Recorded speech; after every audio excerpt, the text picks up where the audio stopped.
কালারাজা বাজারে আমাদের একটা অফিস উদ্বোধন ছিল। তার পরবর্তীতে আমরা কুমারখালী বাজারেও আমরা একটি নামাজের পরে পথসভা করেছি।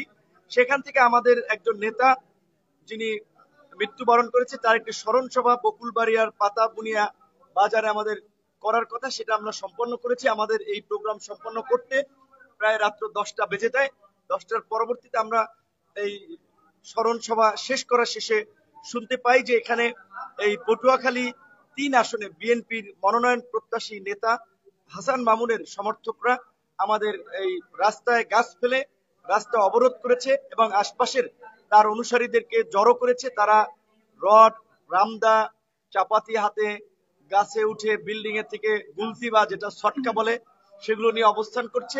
তো এখন আমাদের এখানেও যে নেতাকর্মী আছে, এখানেও প্রায় 500-700 নেতাকর্মী আছে।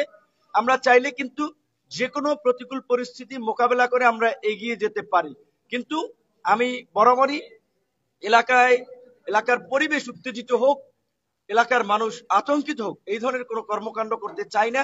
যেই কারণে আমি পটুয়াখালীর পুলিশ সুপার, গলাচিপা উপজেলার ওসি সহ প্রশাসনের কর্মকর্তাদেরকে জানানো হয়েছে যে এই সন্ত্রাসী যারা এই জুলাই গণ অভ্যুত্থানের পরবর্তী সময়ে এই আওয়ামী ফ্যাসিস্টদের মতো আচরণ করছে, এইভাবে রামদা দেশীয় অস্ত্রশস্ত্র নিয়ে এটা রাজনৈতিক ভাবে যাদের সাথে ভিন্নমত তাদেরকে আপনার হামলা টামলা করার জন্য এই ধরনের কাজ করছে। এবং ইতিমধ্যে আমাদের কয়েকজন নেতার মোটরসাইকেল ভেঙেছে, কয়েকজন নেতা কর্মীকে আহত করেছে। তাদের চিহ্নিত করতে, তাদের ছবি ভিডিও ধারণ করতে, যেন পরবর্তীতে আমরা মামলা করলে এদের বিরুদ্ধে ব্যবস্থা নেওয়া যেতে পারে। কারণ একটা বিষয় আপনারা জানেন যে এই ফ্যাসিবাদের আমল থেকে আমরা কিন্তু বিএনপি সহ একত্রে যুগপৎ আন্দোলন করে আসছিলাম এবং বিএনপির একেবারেই কেন্দ্র থেকে শুরু করে সারা দেশের অসংখ্য নেতা কর্মীদের সাথে আমাদের খুব একটা আন্তরিক সম্পর্ক।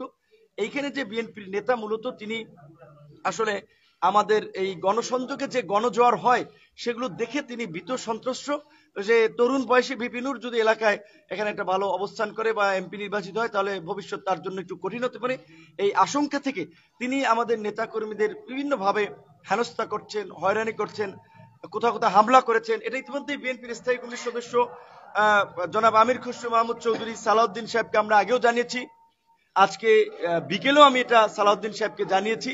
তো আমরা বিএনপির শীর্ষ পর্যায়ে জানাবো এবং আমরা দেখব যে তারা কি পদক্ষেপ নেয় এবং প্রতিকার করে। কারণ এই হাসান মামুনদের কারণেই কিন্তু আজকে বিএনপির সারা দেশে কিন্তু একটা ইমেজ ক্ষুণ্ণ হচ্ছে এবং আওয়ামী লীগ আগে এই আচরণ করত, তারপরেও যদি আমার সাথে এই এলাকায় আওয়ামী লীগের এরকম আচরণ হয়নি। এমনকি আজকে এই গলাচিপার এই আপনার বকুলবাড়িয়া বা পাতাবুনিয়াই নয়, আমার নিজের ইউনিয়ন চরবিশ্বাসে যেটা আওয়ামী লীগের আমলে এই আওয়ামী লীগের লোকেরাও আমাদের নেতা কর্মীদের উপরে হামলা মামলা করার দুঃসাহস দেখায় নাই, সেখানে আজকে হাসান মামুনের লোকেরা সেখানে হামলা করে